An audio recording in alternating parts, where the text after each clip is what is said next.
Muchas gracias por la invitación. Pues para mí es un gusto estar el día de hoy con ustedes, pues compartiendo eh,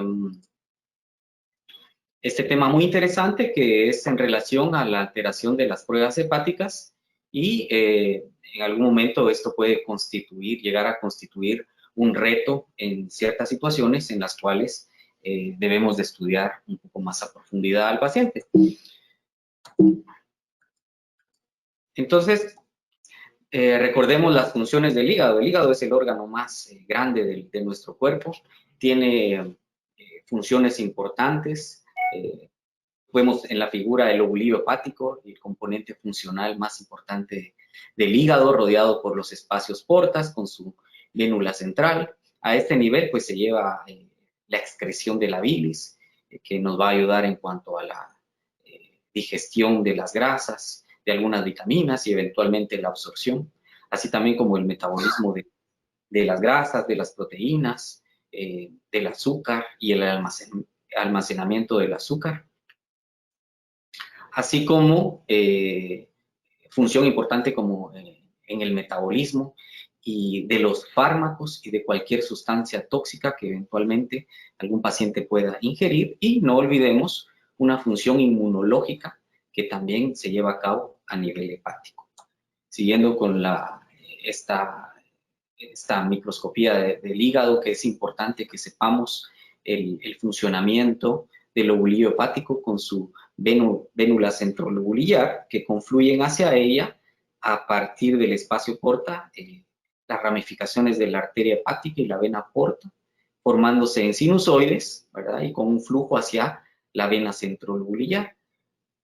El flujo es contrario con respecto a los conductos biliares que parten a partir de los hepatocitos y se integra hacia el espacio porta para eventualmente excretar la bilis. Así que esta anatomía es muy interesante en cuanto a nivel microscópico del hígado.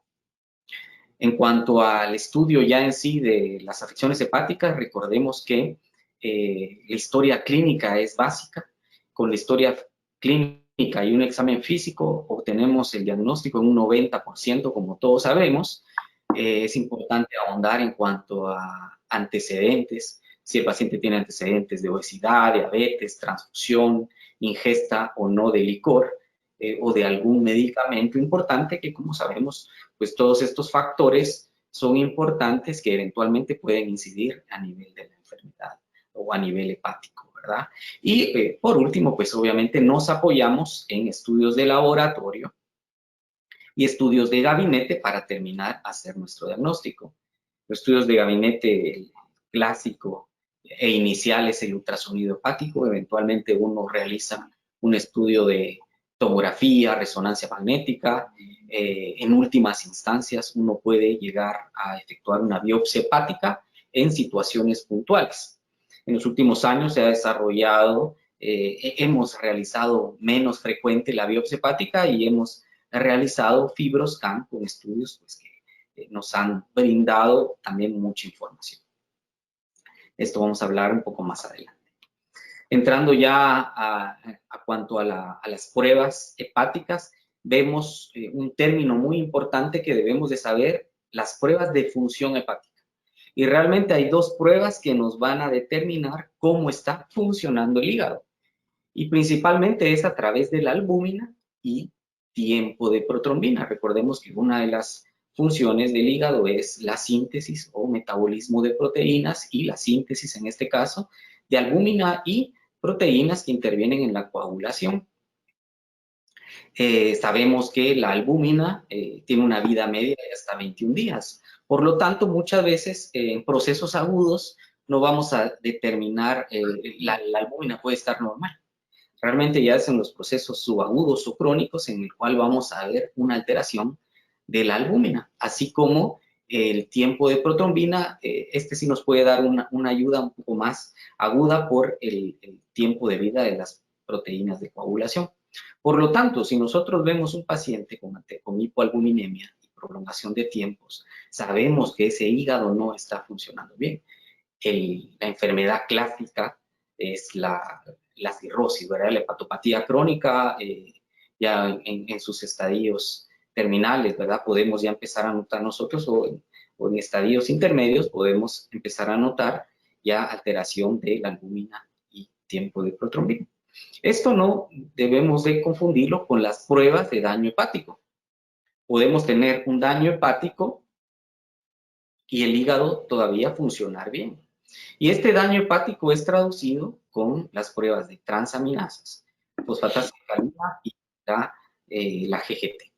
Vemos que las transaminasas, la ALT, por ejemplo, se encuentra principalmente en el citosol, y la AST también se encuentra, además del citosol, las mitocondrias. Vemos que también las transaminasas se encuentran en otros órganos del cuerpo, como por ejemplo el tejido cardíaco, el músculo, incluso el sistema nervioso central. Pero enfocándonos específicamente en la afección a nivel del hepatocito, vemos que cuando hay un daño en la célula hepática, estas transaminasas salen hacia el torrente sanguíneo, y nosotros vemos la elevación de estas pruebas en las pruebas sanguíneas, ¿verdad? Con distintos niveles. Por otro lado, bueno, las transaminasas por lo regular hablan de un daño del hepatocito. Por lo tanto, el término de daño hepatocelular se hace evidente en este momento con la elevación de las transaminasas. Por otro lado, la fosfatasa alcalina se encuentra en la membrana del hepatocito, y la GGT se encuentra también en las membranas del retículo endoplasmático y en la región canalicular del hepatocito. Sabemos que la fosfatasa alcalina también no es exclusiva del hígado, también se puede encontrar en el intestino delgado, en riñón, en hueso, en útero. Por lo tanto, en mujeres embarazadas puede estar elevado, o en osteomielitis, ¿verdad? Entonces, muchas veces tiende a ser más específica la GGT, o cuando tengamos duda de la elevación de la fosfatasa alcalina, nos puede ayudar una GGT elevada para terminar de comprobar de que realmente la fosfatasa alcalina y la GGT estén elevadas, y esto traduce un daño o una afección colestásica, que es importante estos dos términos, ¿verdad? Diferenciar entre un daño hepatocelular y un daño colestásico. También la GGT se encuentran en las células de los canalículos biliares, y por lo tanto muchas veces cuando uno piensa en afección o la GGT está muy elevada, muchas veces también traduce daño a este nivel. Y por último, el tercer componente importante es el nivel de bilirrubinas. Recordemos que luego de la destrucción de los glóbulos rojos, en el proceso se encuentra la producción de bilirrubinas, principalmente de bilirrubina indirecta. Esto es bilirrubina no conjugada antes de entrar al hígado. Una vez entra al hígado y se procesa, hay una producción de bilirrubina directa, es decir, la bilirrubina conjugada.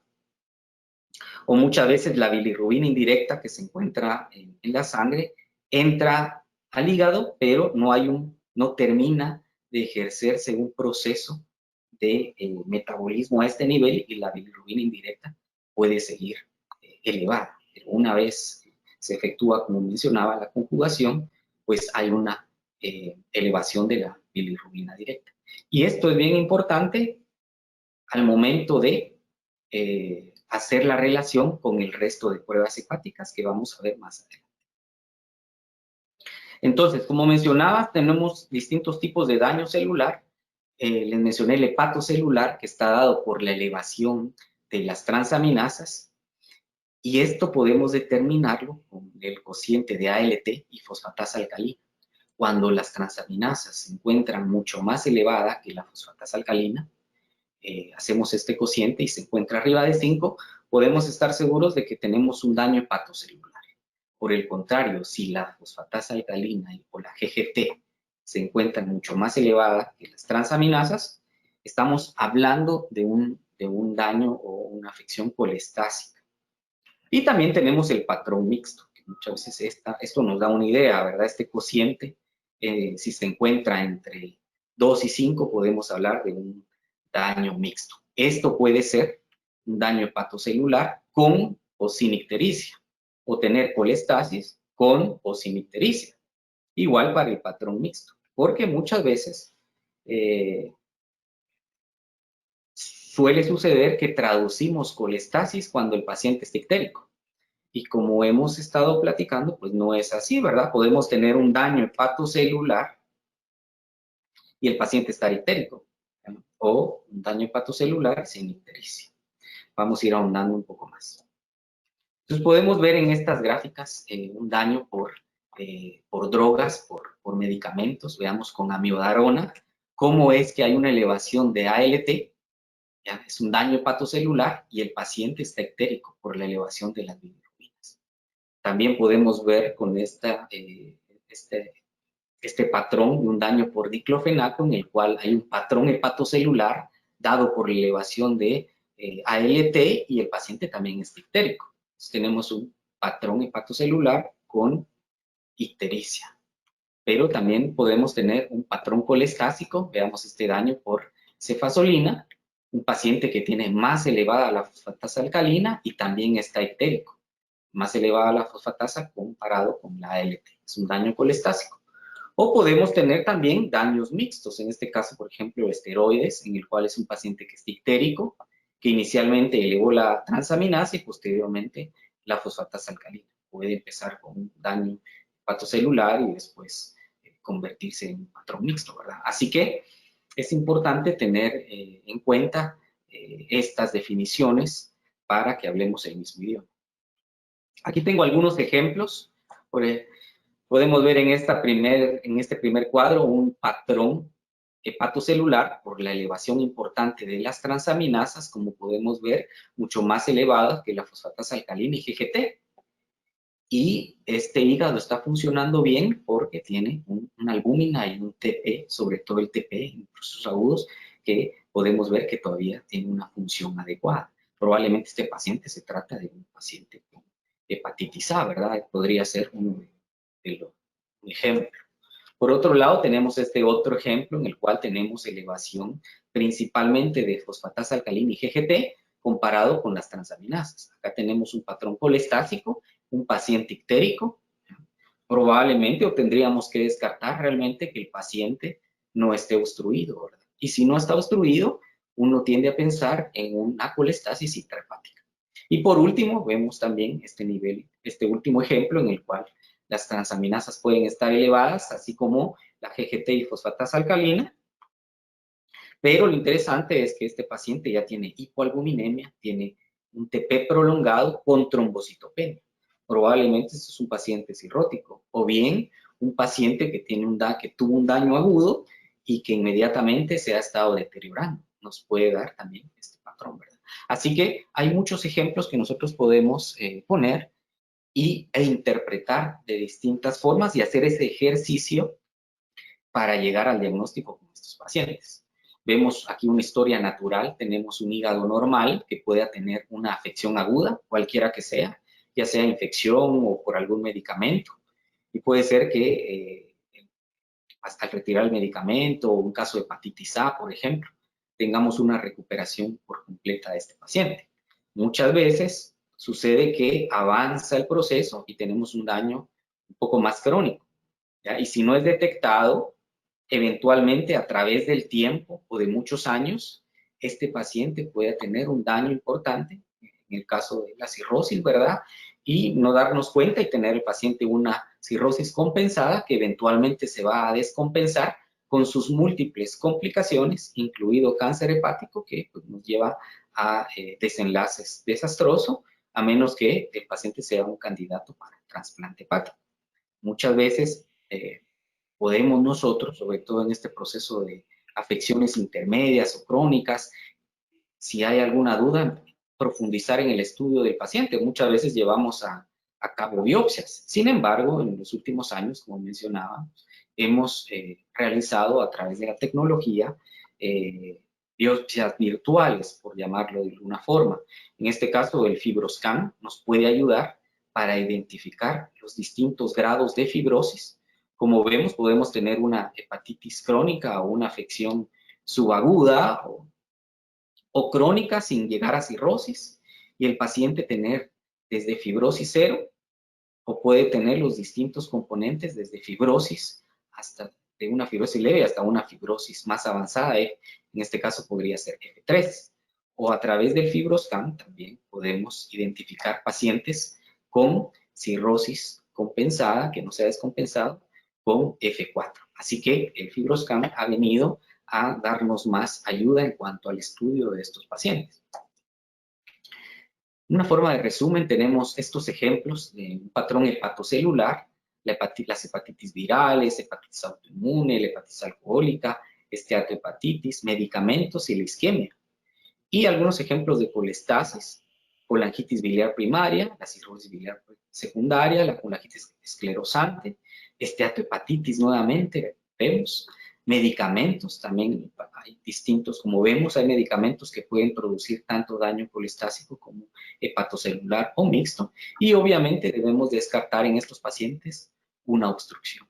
Si no hay obstrucción, y no, hablamos de una colestasis intrahepática. Por último, este es el resumen, el abordaje que las guías nos orientan para efectuar un abordaje según la elevación del nivel de transaminasas. Vemos que la historia clínica y examen físico es importante y realizar los primeros estudios de laboratorio en los pacientes. Igual sucede cuando la elevación es una elevación severa, por arriba de 15 veces el valor normal, o hasta unas elevaciones masivas por arriba de 10.000. Siempre la historia es importante, la realización inicial de los laboratorios y los múltiples estudios que nosotros debemos de realizar para abordar a estos pacientes, y muchas veces estos pacientes necesitan hospitalizarlos en intensivo, ¿verdad? Y algunos pocos pacientes pueden tener, si no sabemos o no hacemos un diagnóstico, llegar a una biopsia a nivel hepático, o incluso si hay una falla aguda y no tenemos una resolución inmediata, hay pacientes que pueden ir directamente a un trasplante hepático. Afortunadamente esto es lo menos frecuente en procesos agudos. También básicamente lo mismo con elevaciones moderadas. Así que mensajes finales en relación a este tema, pues es importante valorar los factores de riesgo. Esto nos va a ayudar y facilitar el abordaje en estos pacientes. El monitoreo es importante, especialmente en estos pacientes con factores de riesgo, o la realización cada cierto tiempo de las pruebas hepáticas, dependiendo de qué es lo que estemos o ante qué entidad estemos. Es importante descartar alguna otra enfermedad de base, una enfermedad hepática, ¿verdad? Según la clínica, pues como vimos, existen alternativas en cuanto a la realización de la biopsia hepática, en este caso el FibroScan en los últimos años. Así que muchas gracias y espero sus preguntas al final del módulo.